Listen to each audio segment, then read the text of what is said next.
Hi, this is the AI Storyteller. I'm Mark. This episode presents a classic literary masterpiece, Robinson Crusoe. In the minds of many, Robinson Crusoe is the story of Robinson Crusoe's struggle for survival on a deserted island for 28 years, his rescue of the native cannibal Friday, whom he enslaves, and his eventual return home. However, this is only part of Robinson Crusoe. Before his ordeal on the deserted island, Robinson Crusoe had several maritime adventures. Upon his return from the island, unable to withstand loneliness, he embarked on new adventures on the mainland. In hindsight, the tale of a protagonist stranded in isolation, far from human civilization, who uses limited resources to conquer nature, overcome himself, and return to human society, is not unique. People have even coined the term deserted island literature to categorize such works. However, in the early 18th century, the emergence of Robinson Crusoe marked a significant milestone in British literary history and indeed world literary history. It single-handedly set a benchmark for works within the unique genre of deserted island literature. Robinson Crusoe is a novel by British novelist Daniel Defoe, published in 1719, which underwent 4 reprints in the same year. Up until the late 19th century, there were more than 700 editions, translations, and imitations of the book. In the first edition of Robinson Crusoe, the author's name was attributed to the novel's character, Robinson Crusoe, and the entire narrative was presented in the first person. This led many readers to believe it was a factual account, unintentionally creating a sense of closeness between readers and the novel, enhancing its realism and readability. In reality, there are various theories regarding the inspiration behind the character of Robinson Crusoe. The most widely circulated theory is that Robinson Crusoe was based on the Scottish sailor Alexander Selkirk. In September 1704, Selkirk, following a quarrel with his ship's captain, voluntarily marooned himself on an uninhabited island near Chile, armed with a few weapons, tools, and a Bible. He remained there until he was discovered by a passing ship in February 1709. Returning to England 2 years later. During his time in London, Selkirk orally recounted his experiences on the deserted island, which were published in various periodicals. It is highly likely that Defoe drew inspiration from Selkirk's adventures. Another theory suggests that Defoe's novel may have been influenced by the philosophical work Hay ibn Yaqdan by the medieval Arab philosopher Ibn Tufayl. This book describes the development of a natural man, Hay, who resides on a remote island isolated from civilization, and his eventual attainment of truth. Hay ibn Yaqdan was published more than 50 years before Defoe's novel and was translated into Latin and English. There is also a theory that Defoe's novel may have drawn inspiration from Robert Knox's An Historical Relation of the Island Ceylon, which recounts Knox's captivity by the King of Ceylon in 1659. The narrative includes Knox's imprisonment and his stay on the island for 19 years, which bears some resemblance to Robinson Crusoe's story. Defoe's Robinson Crusoe used familiar elements of real-world social life, employed simple and straightforward language, and featured a protagonist who was not of noble birth but rather an ordinary, adventure-seeking middle-class young man. Notably, the novel delves into the intricate psychological struggles of Robinson Crusoe, particularly when he faces adversity. The character experiences moments of joy and sorrow but ultimately portrays a devout Christian figure, praying to God for salvation in times of crisis and expressing gratitude in times of prosperity. In summary, Robinson Crusoe offers a thrilling and emotionally engaging adventure plot, capturing readers' attention. Robinson Crusoe's relentless efforts to cultivate the land, self-rescue, and expand his survival skills on the deserted island align with the values of the British Empire's promotion of colonial culture at the time. Thus, in terms of readability, entertainment value, and its guiding principles, Robinson Crusoe surpasses many works of its era and remains popular among readers from all walks of life to this day. Due to the story's enduring appeal, people have even coined a term, Robinsonade, to represent works within this genre, exemplifying Daniel Defoe's achievement in establishing a literary genre with a single work. When it comes to Robinson Crusoe, we cannot ignore the author himself, Daniel Defoe, who can be considered a late-blooming novelist. He began his literary career at the age of 59 and unintentionally wrote his first novel, Robinson Crusoe, which turned out to be a great success. Shortly thereafter, he released a sequel to Robinson Crusoe. Defoe's early life was marked by ups and downs, and the setbacks he endured were no less challenging than those faced by the protagonist in his writings. Born into a middle-class family in London, his parents did not adhere to the national religion, and from a young age, Defoe displayed exceptional intelligence and courage. Originally, Defoe's surname was Foe, spelled as Foe.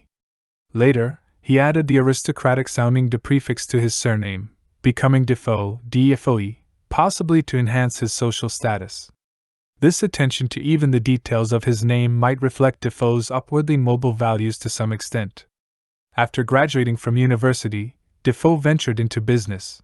After trying various businesses, his reckless investments and poor management led to bankruptcy in 1692. While he faced disappointments in the business world, Defoe made a small but significant mark on the political stage. The late 17th and early 18th centuries in England were a period of significant social change, with rapid growth in trade and industry, as well as overseas trade and expansion. During this time, Defoe actively participated in various political and economic activities of the era and wrote numerous influential political essays and pamphlets. Among these, his 1702 pamphlet titled The Shortest Way with the Dissenters, which satirized the state's religious policies and advocated for religious freedom, angered the nobility. As a result, Defoe was arrested, placed in the stocks for 3 days, and publicly humiliated. However, while in prison, he wrote the famous poem Hymn to the Pillory, and received a hero's welcome from the public during his procession.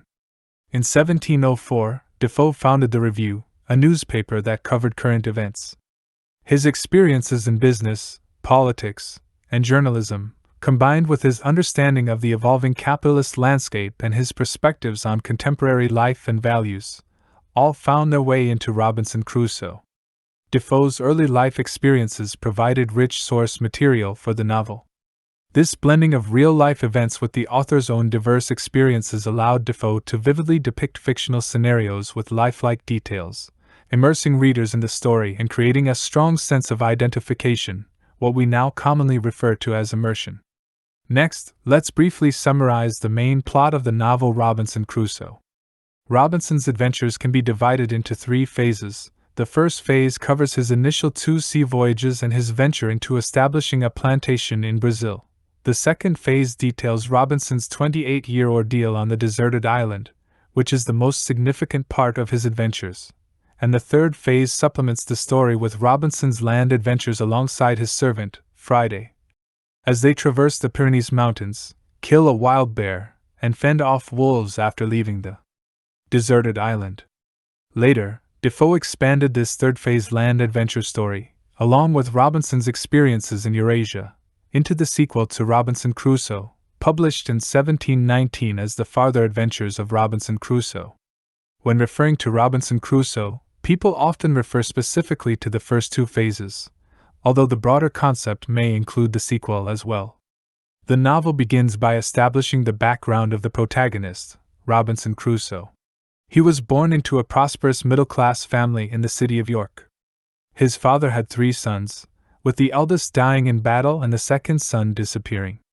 As a result, the youngest son, Robinson Crusoe, became the family's sole hope, with the expectation that he would pursue a quiet career in law and secure a prosperous life. However, Robinson Crusoe was determined to explore the world and, despite his parents' strong opposition, he finally set sail on his first voyage in August 1651, fulfilling his dream of a life at sea. In terms of the timeline presented in the novel, the backdrop of Robinson Crusoe's story aligns roughly with the era in which Daniel Defoe lived, the mid-17th century. During this time, England was in a significant period of bourgeois primitive accumulation. Following the victory of the bourgeois revolution, England's economic and military power greatly expanded. As a result, England entered a new phase of large-scale colonial plunder and engaged in fierce competition with other colonial powers. Overseas colonization and trade were rapidly developing. Therefore, The image of a bourgeois pioneer like Robinson Crusoe was quite common in English society at that time and not an exception. His attributes of diligence, practicality, pursuit of material wealth, and adventurous spirit closely resembled those of Defoe himself. Robinson Crusoe embarked on his first sea voyage with a friend and immediately encountered a storm that nearly cost him his life as their ship sank. However, this close call didn't deter Robinson Crusoe, and he soon embarked on a second sea voyage with a newly acquainted ship captain. Surprisingly, he had a fruitful experience aboard this ship bound for Africa. With the help of the honest and kind captain, Robinson Crusoe not only acquired essential seafaring knowledge and navigation skills but also learned observations and log-keeping, skills that would prove invaluable later on the deserted island. He also earned a substantial fortune through this journey. Thinking that his future voyages would be just as successful, Robinson Crusoe confidently set his sights on trading in Guinea. However, his third sea voyage took a disastrous turn. His ship came under attack by pirates, and after a valiant struggle, Robinson Crusoe was taken as a slave to Morocco. During this time, Robinson Crusoe couldn't help but reflect on his father's advice, acknowledging his father's foresight in foreseeing his tragic fate. He also saw it as a form of divine punishment. Fortunately, after 2 years of laying low, Robinson Crusoe seized an opportunity while being sent to fish at sea and managed to escape. He took another slave with him, commandeering a small boat from his captor and setting off into the sea. After a harrowing ordeal, he was eventually rescued by a Portuguese ship and brought to Brazil. The generous Portuguese captain bought the small boat and other supplies from Robinson Crusoe, providing him with the means to establish himself in Brazil. At this point, if our protagonist had chosen to lead a peaceful life by operating a plantation in Brazil, the story would have ended there. However, Robinson Crusoe epitomizes British colonial culture, and he certainly couldn't settle for a life of tranquility. Instead, he embarked on another sea voyage, this time with the intention of engaging in the African slave trade. As expected, his ship encountered a storm similar to those in his previous voyages, but this time, it ran aground on a deserted and uninhabited island. Robinson Crusoe's survival journey on the island, which lasted for 28 years, is the core content of the entire novel. Upon first arriving on the deserted island, Robinson Crusoe went through a complex range of emotions. The joy of surviving the perilous landing on land was akin to receiving a pardon just before execution and thanking God. However, upon surveying his surroundings and realizing he was stranded on a remote and desolate island in the middle of the vast ocean, with only a small knife, a pipe, and a bit of tobacco, his initial self-congratulation quickly dissipated. The next day, he was filled with sorrow as he realized how close the shipwrecked vessel was to the shore, and he mourned the missed opportunity for survival. After several attempts and explorations, Robinson Crusoe finally succeeded in salvaging some well-preserved provisions, clothing, woodworking tools, a limited quantity of firearms, and ammunition from the ship. These supplies played a critical role in his subsequent efforts to establish himself on the island and become self-sufficient. As Robinson Crusoe collected more and more supplies, his emotions gradually shifted from initial worry and despair to a sense of security and contentment. His thoughts also turned to other aspects, such as ensuring his safety and guarding against encounters with indigenous people or wild beasts. Therefore, his immediate priority became finding a suitable place to live. The author vividly portrays Robinson Crusoe's psychological transformation upon his initial arrival on the deserted island. He experiences intense joy at narrowly escaping death, followed by fear when faced with the unfamiliar and unknown environment. He also grapples with sorrow over the fate of his shipwrecked companions, and feels immense relief upon discovering the supplies from the ship. These reactions are all normal psychological responses that ordinary individuals exhibit when confronted with disaster, and the author depicts them realistically and convincingly. Robinson Crusoe quickly adapted to the island's environment and named the small island Despair Island. With a positive and optimistic mindset, he entered into a survival on a deserted island mode. He was determined to use his labor to improve his living conditions. Robinson Crusoe set up a tent to store supplies on a flat area below a small hill, dug a cave as a shelter, and surrounded the area with wooden stakes for protection. Once he addressed his safety concerns, he began crafting tables and chairs, keeping a diary, hunting birds and animals, and making candles from animal fat. Afterward, he started cultivating crops, making raisins, learning to fire clay pottery, and even domesticating goats. Soon, his basic living needs were met. In this section of the narrative, author Defoe demonstrates a mature and realistic writing style, employing a multitude of realist techniques.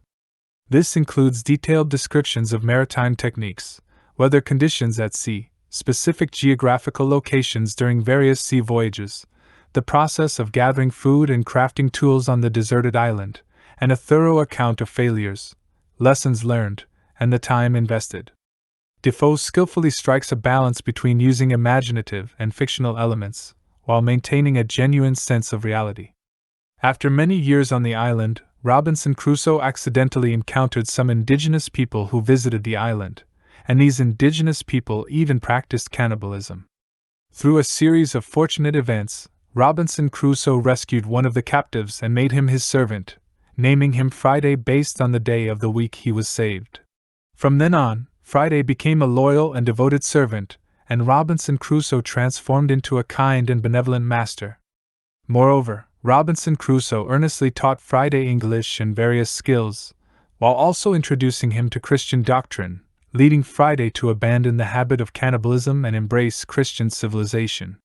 Speaking of religious beliefs, Robinson Crusoe initially had a very weak faith. During his initial 2 sea voyages, he would pray to God whenever he faced storms, but once he was safe, he would forget about God, as the saying goes, out of sight, out of mind. At that time, Robinson Crusoe's belief in God was temporary and utilitarian. However, his faith underwent a significant transformation after he was stranded on Despair Island. Several incidents led Robinson Crusoe to begin reflecting on his faith. He gradually realized that his survival on the deserted island, after enduring so many hardships, was due to God's protection, and he felt it was ungrateful of him to not acknowledge this.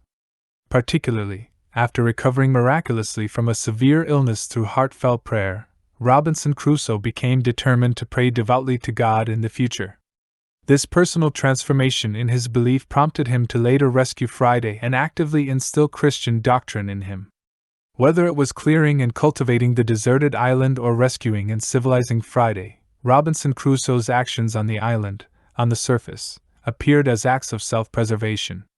However, on a deeper level, Robinson Crusoe's actions replicated advanced European technology, agriculture, and even established a rudimentary political hierarchy on the island. This can be seen as a process of replicating societal civilization and, in some ways, can be considered a form of island colonization. Before arriving on the deserted island, Robinson Crusoe was already a full-fledged colonizer. It was his intention to transport black slaves to Africa that led to his unfortunate stranding on the island. After rescuing Friday, Robinson Crusoe's first lesson for him was the word master, establishing a clear master-slave relationship between them and forming a hierarchical system. Robinson Crusoe referred to himself as the king of the island on multiple occasions. To the point that as the population on the island gradually increased, he proudly claimed, "The whole island was my own mere property, so that I had an undoubted right of dominion." He declared ownership and disposal rights over the island's resources and population to his subjects, indicating his subconscious belief that he was already the colonial ruler of the deserted island. As mentioned before, the depiction of these processes of island colonization in the narrative aligns with the values of the British Empire's promotion of colonial culture at the time. However, from a different perspective, we can also observe that the story becomes increasingly complex from the introduction of Friday. While the earlier plot resembled a survival manual on a deserted island, focusing on how humans could transform nature, from this point on, Robinson Crusoe's process of educating Friday and the evolving, interdependent yet hierarchical relationship between them succinctly outlines the essence of human society. The narrative delves into how civilization can civilize the uncivilized and how religion can sway hearts. These aspects of the story provide profound insights into these questions. Thus, this novel greatly expands the scope of interpretation. Returning to the story, after taming Friday, more indigenous people arrived on the island. Robinson Crusoe and Friday, as master and servant, killed them, rescuing 2 captives. Surprisingly, one of the captives turned out to be Friday's father, and the other was a Spaniard. After careful deliberation and thorough preparation, Robinson Crusoe sent the Spaniard and Friday's father in a canoe back to the mainland to seek help from other Spaniards. However, one crisis followed another. Before the rescue party returned, Friday spotted a small boat approaching the island, and a larger British ship anchored several miles offshore. Robinson Crusoe's emotions were in turmoil. While the arrival of fellow countrymen signaled a chance for rescue, he couldn't shake a foreboding sense. Indeed, the small boat carried 4 or 5 individuals, including 3 men who seemed intent on violence. Robinson Crusoe, moved by compassion for the 3 desperate men, saved them. Upon questioning them, he learned of a mutiny on the British ship.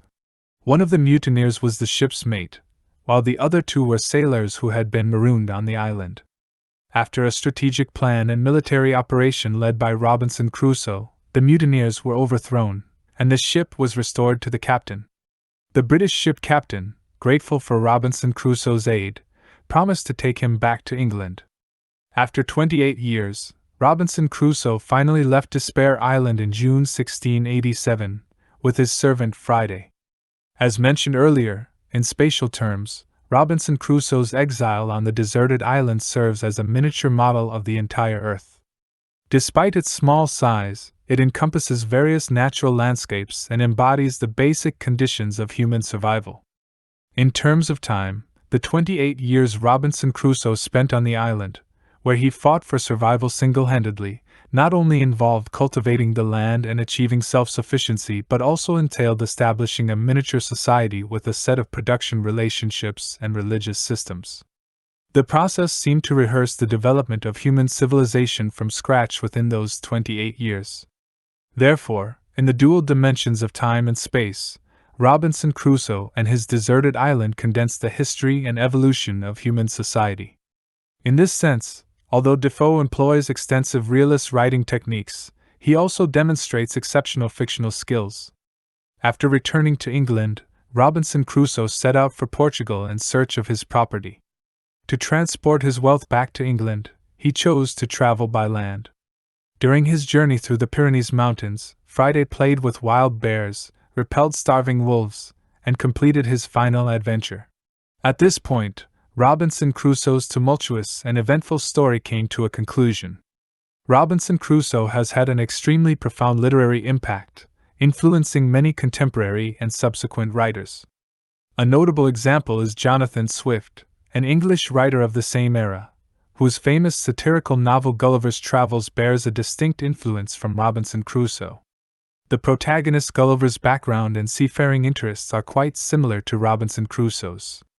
Gulliver's Travels narrates the adventures of Gulliver, a seafaring adventurer, in 4 different countries, utilizing exaggerated and satirical writing techniques.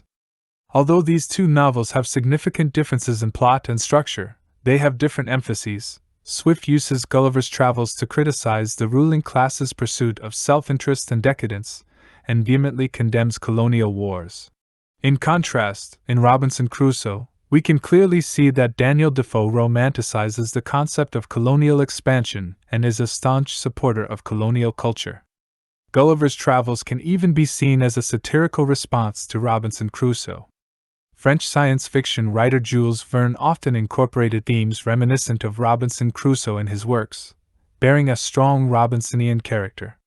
The most famous example is The Mysterious Island, whose initial title was The Shipwrecked Family, Marooned with Uncle Robinson. Even from the title, the influence of Robinson Crusoe is evident, to the extent that publishers initially rejected the novel for publication. It was only after Jules Verne rewrote it that The Mysterious Island was published. The author of Lord of the Flies, William Golding, lived through World War II and the era when faith in the 20th century was in crisis. In Lord of the Flies, he tells the story of a group of children stranded on a deserted island, showcasing his deep pessimism about the innate evil of human nature. If Robinson Crusoe, through his hard work and unwavering beliefs, replicated civilized society on the deserted island, the children in Lord of the Flies, by indulging their inner darkness and abandoning the ways of civilization, turn the island into a hellish place marked by self-inflicted violence and chaos. From the perspective of literary classics, Robinson Crusoe is a novel that blends adventure, biography, travelogue, utopian fantasy, and political and economic allegory into one. In the history of the novel's development, it holds an irreplaceable position. In terms of readability, the thrilling and dramatic plot of Robinson Crusoe, coupled with innovative realistic writing techniques, vivid and credible descriptive details, complex and contradictory psychological portrayals, and simple and lively language, make this novel a work that surpasses its contemporaries, becoming an exemplar in the field of deserted island literature. Therefore, this 18th-century masterpiece remains highly enlightening and engaging even when read today, making it a novel worthy of repeated reading and contemplation. That concludes our discussion for this episode. Let's briefly review the key points from the audio. 1. Robinson Crusoe pioneered the genre of deserted island literature. The novel employs extensive realistic writing techniques, offering vivid and believable descriptions while narrating a fictitious story. The first-person narrative style contributes to a pseudo-documentary feel. 2. Robinson Crusoe's character draws from three main sources, presenting him as a resourceful and adventurous bourgeois pioneer. This portrayal aligns with the values of the British Empire's promotion of colonial culture. 3. The author, Daniel Defoe, began his literary career at the age of 59. His earlier experiences in business, politics, and journalism provided ample material for Robinson Crusoe, and he incorporated his understanding of capitalism's development into the novel. 4. By recording Robinson Crusoe's efforts to cultivate the land, achieve self-sufficiency, and establish production relationships and religious systems on the deserted island, the author condenses the history of human society's transformation in both time and space dimensions. 5. Robinson Crusoe had a significant impact on contemporary and subsequent literature. Works such as Gulliver's Travels, The Mysterious Island, and Lord of the Flies show influences and borrow themes from Defoe's novel. Well, that concludes the content for this episode. If you enjoyed my video, please click like, subscribe to my channel, and share it with your friends. Thank you.